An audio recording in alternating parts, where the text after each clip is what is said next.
अच्छा लगेगा। ये सब सांसद जी को, ये हमारे इजहार खां गुड्डू है, विपिन जी है, ये सब हमारे चेयरमैन हैं। ये बांगरमऊ के हैं, गुरसट के चेयरमैन हैं, और एक नईमुद्दीन कहाँ है, ये देखिए ये रसूलाबाद के चेयरमैन है। और देखिए, मैंने कहा कि जिस तरह से ममता बनर्जी और टीएमसी के सांसद ने माता सीता और प्रभु श्री राम के बारे में टिप्पणी की है, हम उसकी घोर निंदा करते हैं। लेकिन हम उनको बताना चाहते हैं कि पूरे विश्व में, देश ही में नहीं पूरे विश्व में हमारी सीता माता की पूजा होती है, प्रभु श्री राम की पूजा होती है, दुर्गा पूजा भी हम लोग अपने सारे ही देशवासी बड़े ही तन मन से मनाते हैं। और इस समय पर इस तरह की भाषा का बोलना ये साफ दर्शाता है कि वहाँ पर रावण राज का खात्मा होने वाला है। इसीलिए राम और सीता की ज़्यादा बात उनकी ज़बान से निकल रही है, लेकिन अमर्यादित भाषा के तहत निकल रही है। तो उनकी भाषा को सुधारने का काम वेस्ट बंगाल की जनता अब की चुनाव में कर देगी और ममता जी की सरकार को उखाड़ कर फेंकेगी, वहाँ रामराज की स्थापना होगी। देखिए, आप आए, आप क्या करने के लिए आए थे? इस तरह की बहुत ही कहना चाहिए घटिया भाषा का इस्तेमाल उन्होंने किया, एक राजनेता के ज़रिए इस तरह की गंदी भाषा का इस्तेमाल, वो भी एक मुख्यमंत्री और साथ साथ योगी जी के लिए इस तरह की भाषा का इस्तेमाल करना। तो मुझे लगता है जो परिणाम उन्हें मिलना चाहिए था वो परिणाम कानून के तहत मिल गया है। और दूसरे लोगों के लिए ये सबक भी हो गया है कि मर्यादा में रहकर राजनीति करिए। अगर आपको विपक्ष की भूमिका निभानी है तो सकारात्मक विपक्ष की भूमिका निभाइए।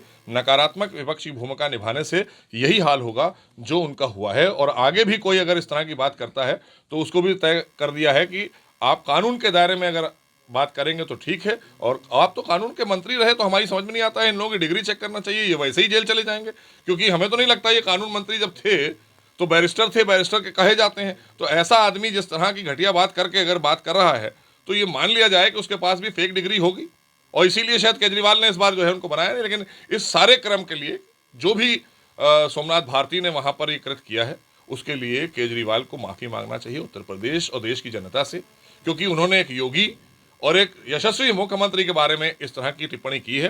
क्योंकि वो खुद ट्वीट करके कह रहे थे कि मैंने इनको भेजा है। अब आप ये बताइए कि सोमनाथ भारती जैसे लोग अगर आएंगे और हमारे स्कूलों का निरीक्षण करेंगे तो हमारे बच्चे उनसे क्या सीखेंगे? हमारे यहाँ तो शिक्षा और साथ साथ संस्कार भी सिखाए जाते हैं। तो इसका मतलब है कि स्कूल के बच्चे जो दिल्ली में पढ़ते होंगे तो ज़रूर इन लोगों ने उनको कहीं ना कहीं संस्कार तो नहीं दिए होंगे, और वहाँ के बच्चों का भविष्य अंधकार में करने का काम ऐसे ही लोग कर रहे हैं। क्योंकि इन्होंने अस्पतालों में गए तो कहा कि यहाँ जानवरों के बच्चे पैदा होते हैं। तो जो इंसान के बच्चों को जानवर का बच्चा कहे तो यही आम आदमी पार्टी का चरित्र है, और उस चरित्र को पूरे देश ने देख लिया है। इसलिए जिस तरह से देश में आदरणीय मोदी जी की सरकार और उत्तर प्रदेश में आदरणीय योगी जी की सरकार सबका साथ सबका विकास और सबके विश्वास की नीति पर आगे काम कर रही है, ये सब उससे घबराए हुए लोग हैं, ये कंट्रोवर्शियल लोग हैं, ये अपने निजी स्वार्थों की राजनीति करना चाहते हैं। जनहित की राजनीति न इन्होंने कभी की है और न ये भविष्य में कर सकते हैं। देखिए, हम माननीय सर्वोच्च न्यायालय का सम्मान और स्वागत करते हैं। कोई भी उनका निर्णय होता है हम सब मानते हैं, क्योंकि हम देश में कानून के राज की सरकार चलाते हैं, तो कानून का हम पालन भी करते हैं। भारतीय जनता पार्टी की सरकार जहाँ जहाँ भी है देश से लेकर और प्रदेशों में। लेकिन मैं ये कहना चाहता हूँ कि किसानों के आंदोलन में जो कांग्रेस ओछी राजनीति कर रही है, जिसने 60 वर्षों तक शोषण किया है किसान भाइयों का, आज वो फिर सड़क पर बैठाल कर राहुल गांधी जी इटली में नया साल मनाने गए थे, वहीं घूम रहे हैं। उन्हें किसानों की चिंता नहीं है। उनके जीजा जी किसानों की ज़मीनें छीन चुके हैं, ये सब आप जानते हैं, सारा देश जानता है। तो ऐसे लोगों का भी पर्दाफाश हो रहा है, ऐसे लोग भी एक्सपोज हो रहे हैं। किसानों के हित की सरकार अगर कोई है तो वो आदरणीय मोदी जी की भारतीय जनता पार्टी की सरकार।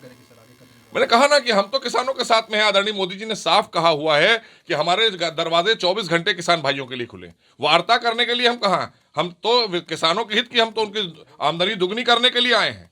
हमने जो कानून हम लेकर आए हैं वो कानून कोई नया नहीं है, वो कानून तो मसौदा बनाया हुआ पिछली सरकारों का है। लेकिन इससे किसान भाइयों पर कोई जबरदस्ती नहीं कर सकता।